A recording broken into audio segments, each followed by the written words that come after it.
I can have your attention. I'd appreciate it if you would put your cell phones in silent mode and respect for our speaker. As usual, I will ask for announcements. My dad worked for his If dad. anybody's got an announcement of any kind, I'd sure like to hear about it. But as usual, nobody has anything to say. Got one. Our January meeting will be January 8th. And the reason it's that part, it's not the first Wednesday of the month, so it doesn't conflict with New Year's. A lot of people are taking New Year's and extra time around New Year's, so I didn't want to conflict with that, so it's a little bit later. Hope that's okay. Okay, next month's will be January 8th. Our presenter today is Neil Boyle. Neil is an auto racing photographer who has been around the world capturing the essence of historic cars and their drivers since 1979. Each track has a story. Every venue is a personal experience. His car knowledge has produced magic with each photograph. Ask Neil about his beautiful books capturing events at Long Beach, Laguna Seca, Sonoma, Coda, Monza, Spa, Lockyer, Pan America, Paul Ricard, Dijon, Indy, Mugello, Imola. He's never home. Many of the books capture famous drivers such as Hunt, Moss, Ganley, Lauda, Surtees, Mansell, Bell, Heath, Piero, Stewart, Leclerc, and Hamilton. Plus, he showcases cars from Bentley, Maserati, Lola, McLaren. Basically, he does everything there is to do with cars. So, please welcome Neil.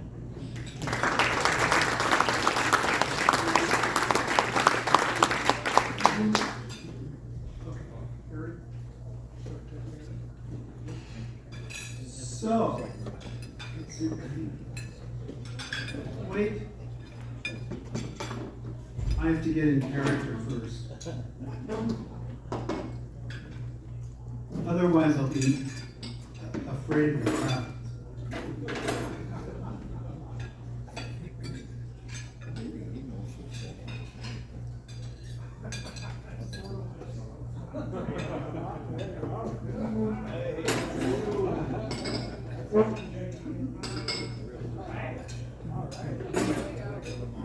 Okay, that's better. Of course, I was only kidding. So let me tell you, before I start the presentation, I'll tell you a little bit about myself and what I do. Gary gave a very nice introduction. The one photograph I don't have is, I have Lewis Hamilton in a car, but not face to face. So, but I do have Lewis Hamilton. So what I do is, I take off the silly vest and the hat. But I work with clients. I identify clients in advance and figure out what races they're going to and talk to them about doing a photo book. So here I am meeting with Wayne Taylor. You're probably familiar with him and his sons. His sons are currently racing in IMSA, and he manages Wayne Taylor Racing, which has cars in lots of different groups. They just had the Lamborghini Trofeo in Spain, and so he does global racing team. So he was in Monaco, and I was showing him my photo book. So what I do is I work with the clients, photograph the event, then put together a photo book, which is a memory of the event. And at the end, I'll put a sample book out for people to look at and a sign-up sheet for people who are interested in buying a book. So what we have, the discussion today is the Monaco historic races. Happens every 2 years. My wife Robin and I have been going for maybe the past 8 years, so 4 races, I think. And in the past, I did it all myself, but in a town like Monaco, it's difficult to get around. And it's difficult to be in more than one place at the same time. At Laguna Seca, most people are familiar with, you can travel the inside of the track and be in lots of places in the same day. You can't do that in Monaco. So I expanded my team to 3. Robin was one of them.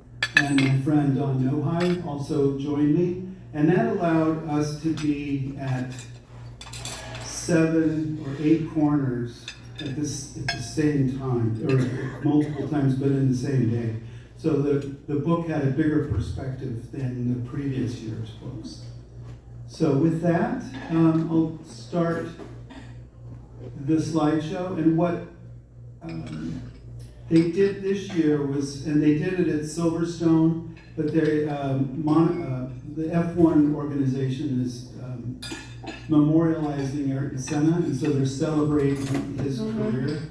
And here they had the Senna career parade. Let's see here.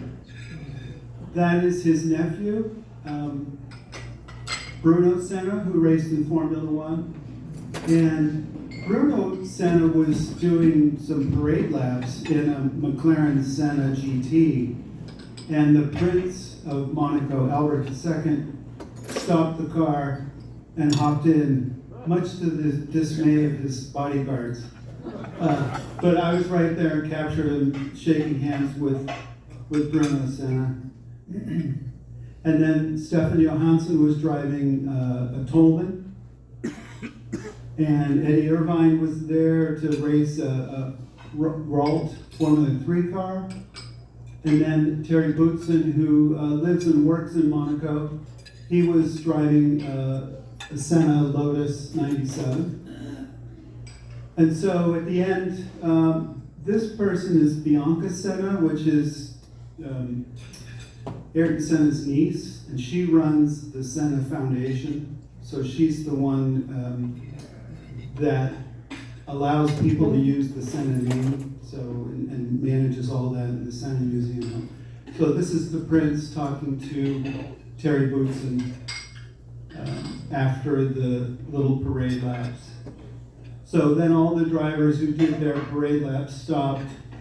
There's Eddie Irvine, Bruno Senna, Terry Bootson, and that's Gabriel Bortoletto, who had just signed for the Audi F1 team for 2026. And then that's Cristina Gutierrez, who's in the F1 Driver Academy. And then, so what I want to do first is talk about some of the people who were there. You might recognize this guy. He's the guy usually behind the camera. So this is Prince Albert II. The first time I photographed him in 2016, I photographed a guy who looks just like him because he travels with a body double for security reasons. So I had the body double in the book, and we were going to give the book to the Prince, and someone said, "Oh yeah, that's him," and another person said, "No, that's his body double." So we couldn't. That year, I couldn't give a book to the Prince. So what I want people to raise their hands if they recognize the person. Okay, Kevin does, and back there, and Gary. Ginger, can you speak to what, beyond being an F1 driver, what else does he do? Mr. Johansson? Yeah. He's an artist and he develops watches. Yes, so his hat, he's an artist, and that's his watch, and he's a watchmaker. So, and an F1, past F1 driver for Ferrari. This is Wayne Taylor.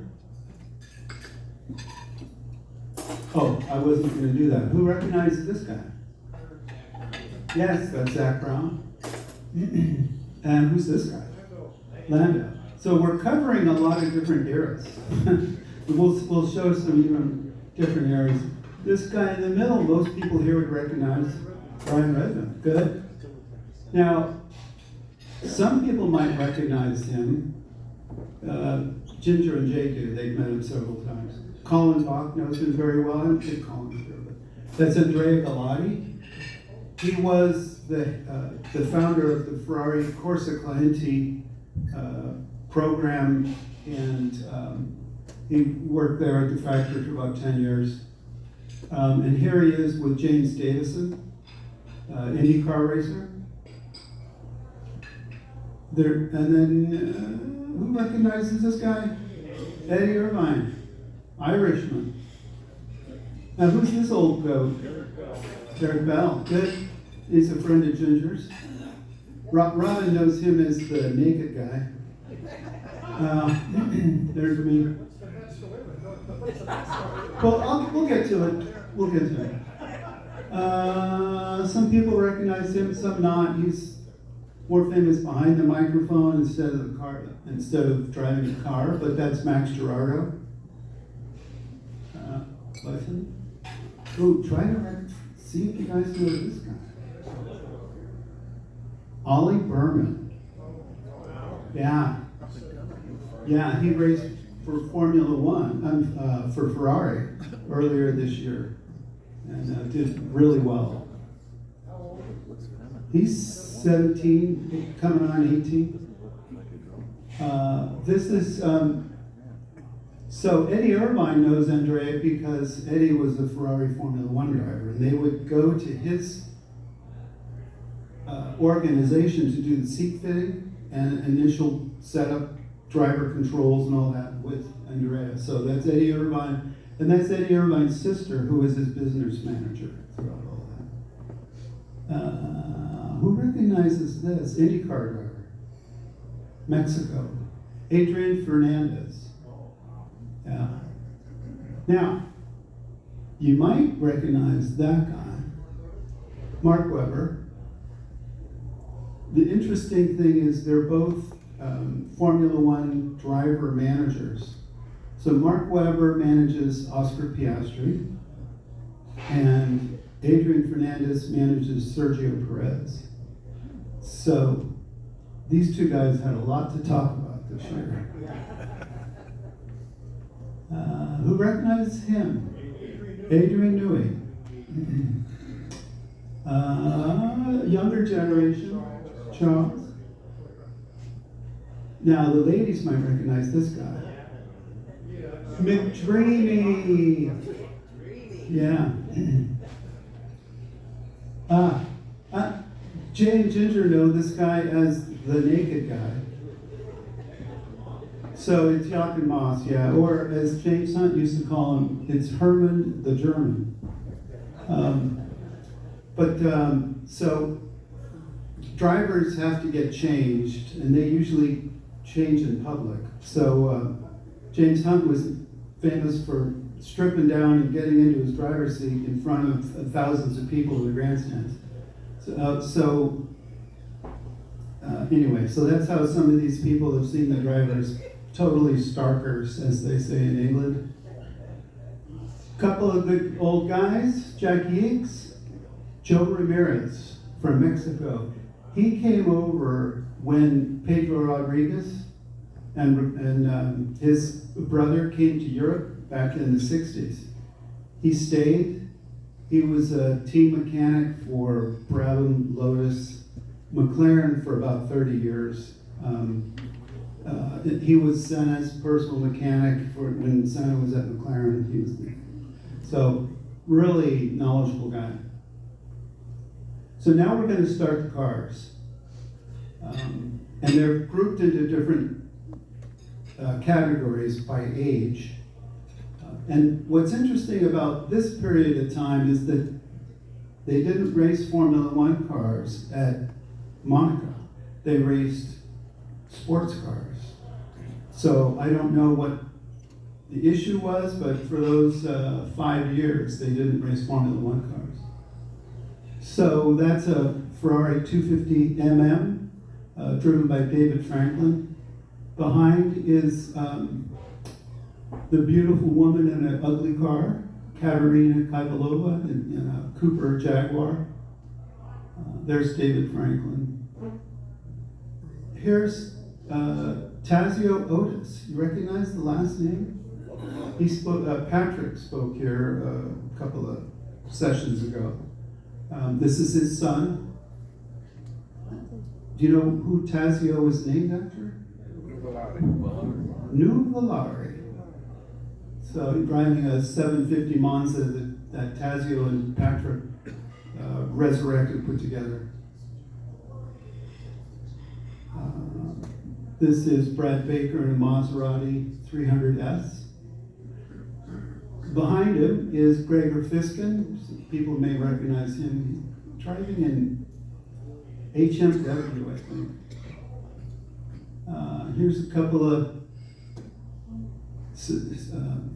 racers, Von Joachim Finkenstein and Lutz Rafenau, in a Kieft and a Veritas. Fairly interesting. So the next, as we get into the Grand Prix cars, Monaco, because it's a small track and it's tight, they use the historics as a way of putting the track together for the regular Grand Prix. So every 2 years they run the historics, and they have to put the grandstands and the players and all that, so it takes them about a month to get the whole thing put together. But they only allow running the 3-liter Grand Prix cars. So they don't allow the turbo era or the 3.5-liter era, because those are too fast for historic racers at a track like Monaco, because it's so dangerous. So they limited it to the 3-liter, primarily DFVs, but also some Ferraris and BRMs and cars like that. So the first one is Adrian Fernandez. He purchased, he sought after and purchased ex-Pedro Rodriguez BRM P153. So he and I were talking the year before at Laguna Seca, and he said he was putting it together. I said, okay, I'm going, we're gonna photograph you and we're gonna put together a book for you. So he's one of my customers. This is, I took this picture for Adrian to show that he was not in a completely high downforce setup with his 49B. This is an interesting car.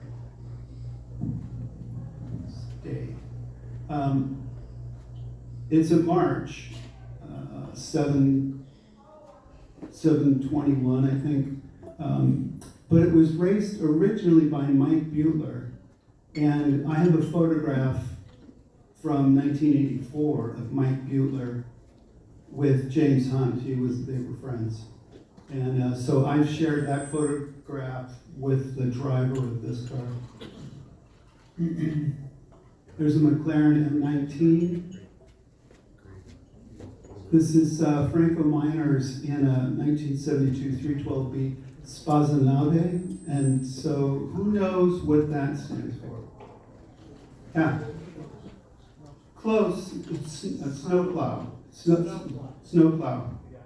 So this is kind of illustrating that shovel nose or snowplow effect. Forghieri designed it and built it, but it never actually raced in the Grand Prix, but Franco races it all the time in Europe. Then this is Tom Hartley Jr. This is one of the guys at the Fairmont Hotel. It's the Fairmont now, isn't it? It used to be the Lowe's Hotel. There's a set of suites up top, 7th or 8th floor. Max Gerardo has a suite. Luigi from Canosa has a suite.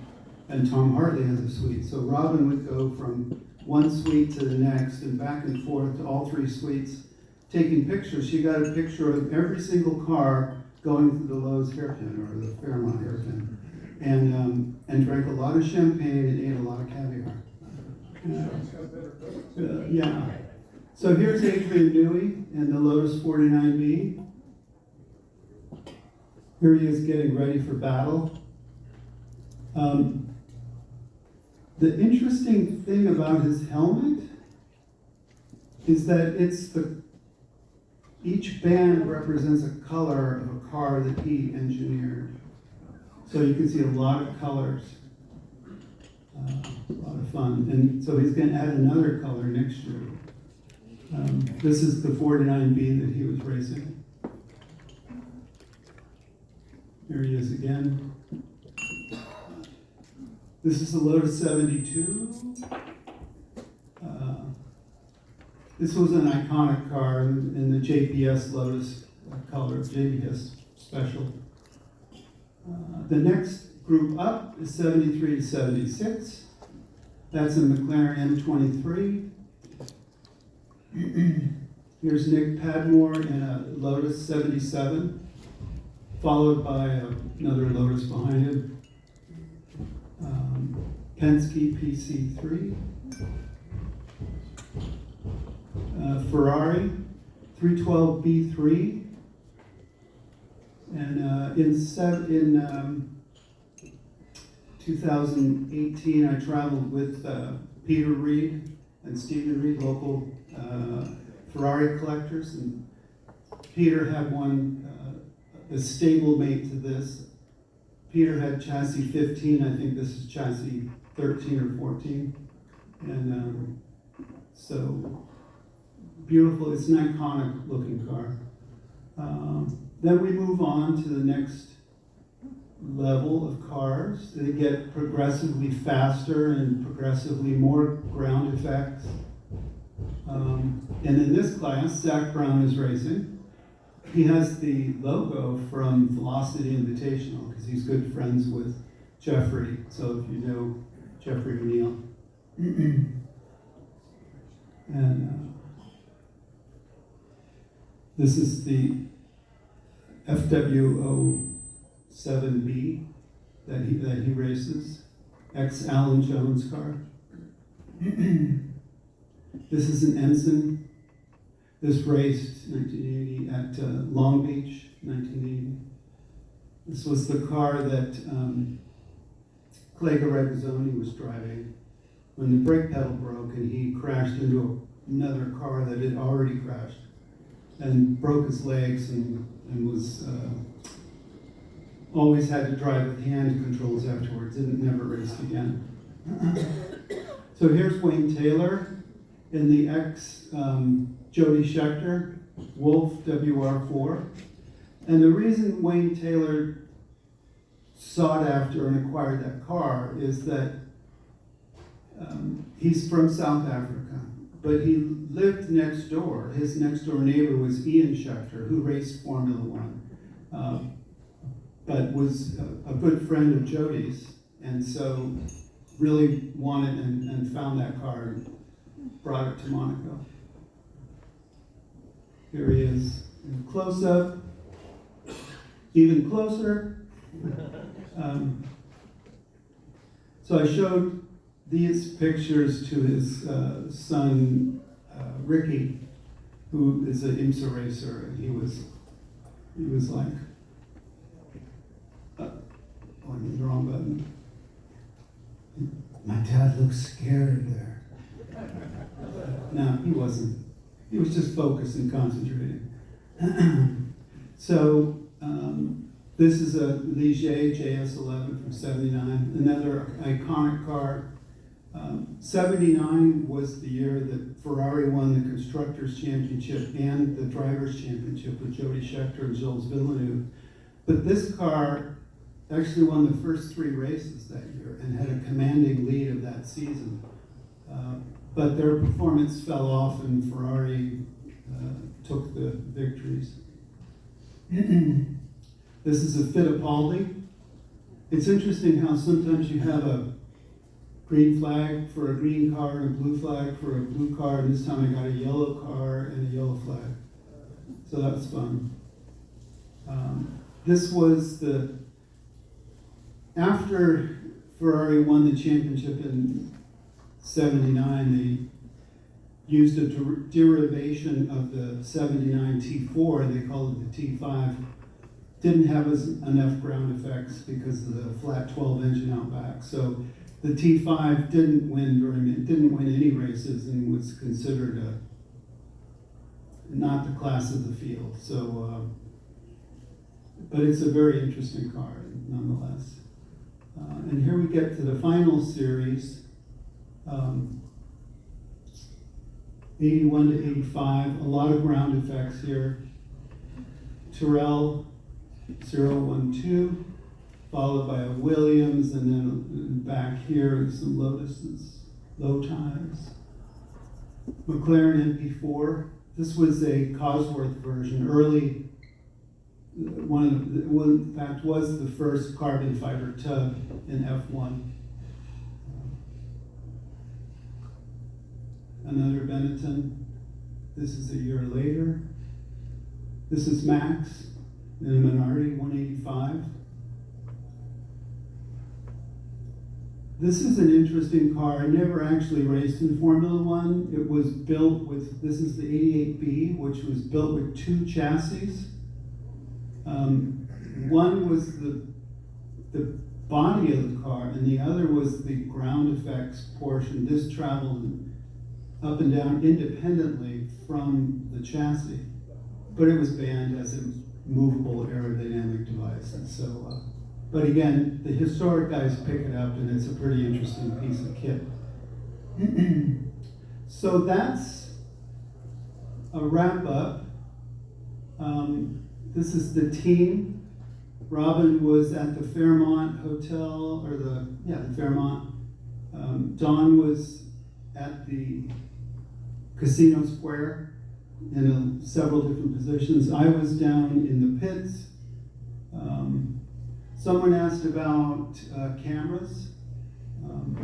I've been using Canon cameras for 30 or 40 years, and it's difficult to switch to Nikon. So there are some people that are Nikon people, but sports people around, Sports Illustrated people who do the Super Bowl and all, a lot of sports photographers use Canon, and nature photographers use Nikon. That's kind of a gross generalization.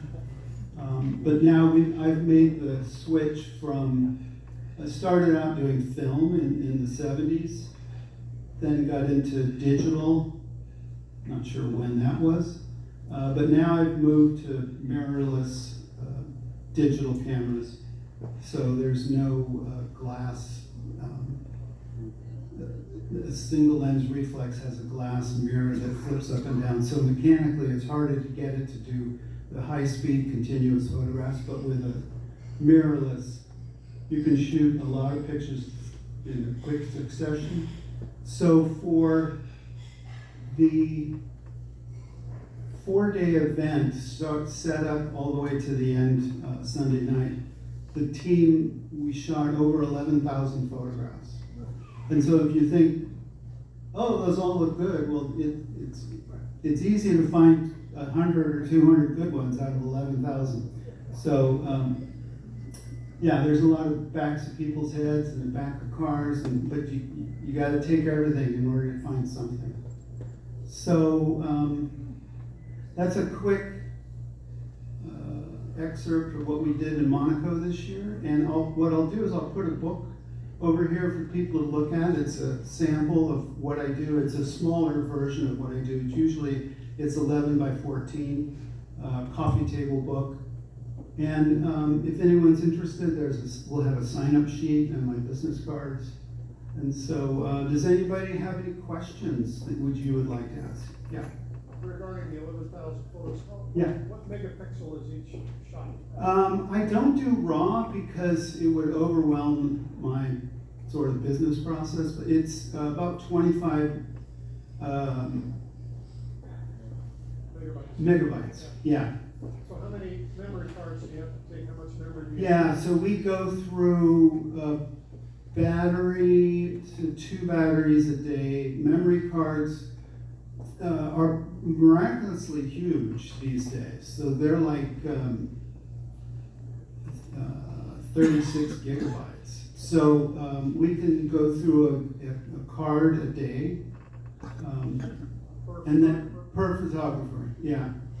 So yeah, the numbers add up. It takes a lot of money to to take the pictures, and it takes a lot of time and effort to go through 11,000 and curate down to a cohesive story. So, another question back here? Yeah, I was wondering, a lot of photographs of people have stories about when they wanted their eras, never mentioned Matra. Ah, And yeah. it's a unique car. Yes, yeah. Especially the sound. Yeah, because the Matra had a V12, the early Matras. There was one, I think 4 years ago,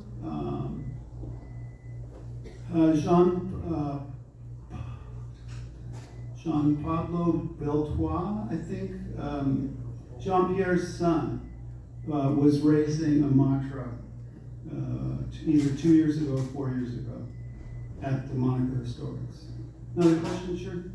How many cars comprise a starting group?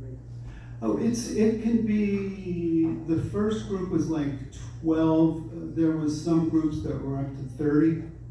So the car has to be historically correct, and it has to get accepted, and then it has to pass technical inspection. There are a few guys from the Bay Area here that go. Chris Locke, I don't know if you know, he races ex-Mario Andretti Lotus. But it's getting harder and harder to meet the French regulations. The guys who own Ferraris, Chris McAllister, Danny Baker, and some of the other old Ferrari Formula One cars, Colin Bach. The French organizers of Monaco want them to take away the titanium roll bar that they currently have and put in a higher moly steel roll bar, which means changing a historically important car. And a lot of the new drivers just won't go to Monaco, they won't go through that change. Yes? How do you get it? I get a media pass. I've been working with Monaco for about 8 years. The first year I was rejected 4 or 5 times. But I was with some of the important racers who were going. So I said, you know, this group of people is going to be very disappointed that you don't let me in. So they eventually acquiesced and let me in. And the second time I went, they rejected me several times, and I wrote them, and the way you reject me, oh, don't worry, you've been accepted. It's a very French way of accepting someone. And then now I apply and I get in. Historically, like in the 60s, what photographers do you consider to be top? Rainer, I don't know his last name, Schleimer, and then Jesse Alexander from way back. But nowadays, everyone in this room has a phone that is more powerful than my digital camera. So it becomes, everyone can get the picture, everyone can take the photograph, and so it becomes harder and harder to separate yourself from all the people with the iPhones and the Galaxies and stuff. So, yeah. Monaco is its own country. Why does France have control? Well, it's the French who help and work with and manage the ACM, which is Auto Club of Monaco. So, French is the spoken language in Monaco, along with English. So any, yeah? Have you got any shots of cars going into the Mediterranean? No. So because I'm typically shooting for clients, I only shoot the good stuff. I never shoot accidents, engine failures, a brain fade, things like that. I try to, sometimes I capture them and I don't show them. So the drivers who I photograph and work with have very fragile egos. They have big wallets and fragile egos, so I have to manage the ego in order to tap the wallet. It's a difficult process. Yes, it's typically 2 weeks before the Formula One race. Every 2 years, yeah. And They were rotating it every other year with Formula E. And so, but then COVID hit and kind of messed up the whole scheduling. But I think it's back to, it is every 2 years, and I think Formula E is every 2 years. So the nice thing about having it in Monaco is most of the current drivers live in Monaco. So 2 years ago, we had photographed on a Saturday, we were walking up, and we had heard rumor that Verstappen had been in there Saturday morning, but we weren't where he was, so we didn't see him. And then coming down a hill on a bicycle with his girlfriend was Charles Leclerc. So I jumped out in front of him and I said, my head is exploding, I'm like a little girl. And I took a picture of him. And then that was Saturday, and then Sunday morning, he was coming in with his girlfriend, and so Robin and I chatted and walked with him. But then each step that Charles took, more and more people got, until he just sucked all the oxygen out of the pit lane, and everyone was around him. And the same happens when Lando walks through there. A lot of the young kids, Ollie Berman, a couple others were there this year. And you have to really muscle your way in order to get the picture. So sometimes the pictures aren't very good, but it's an important person. So it's a lot of fun. You're kind of like a paparazzi. And yeah. No, we stay in a hotel right off the track. Yeah, and so it turned out this year that it was a hotel that a lot of the drivers stayed at. Not the famous ones, but the regular guys who own historic race cars, civilian drivers, were staying at the hotel we were at. So we had breakfast with a couple of them each morning. So it's fun. Yes? Has Martin Brundle interviewed you yet?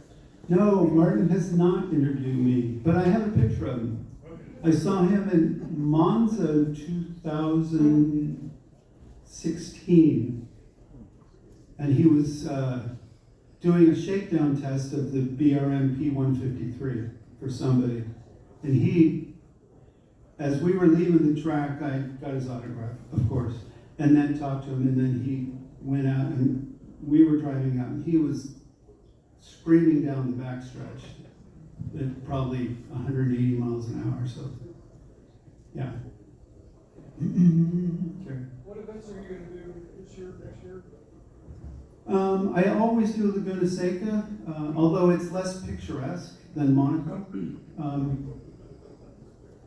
And I always do Velocity Invitational, so that'll be in Sonoma. That's also less picturesque.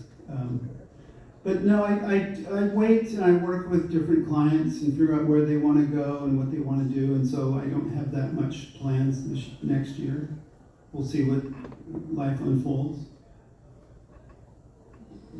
Another question? No, I haven't. Gary asked if I'd done Mont Tremblant in Canada, eastern side of Canada. I have not. So, yeah. I won't go to a place if I can't get a media pass. So, that's a criteria for me, because otherwise it's just boring. Any other questions? Well, thank you all very much. I appreciate it.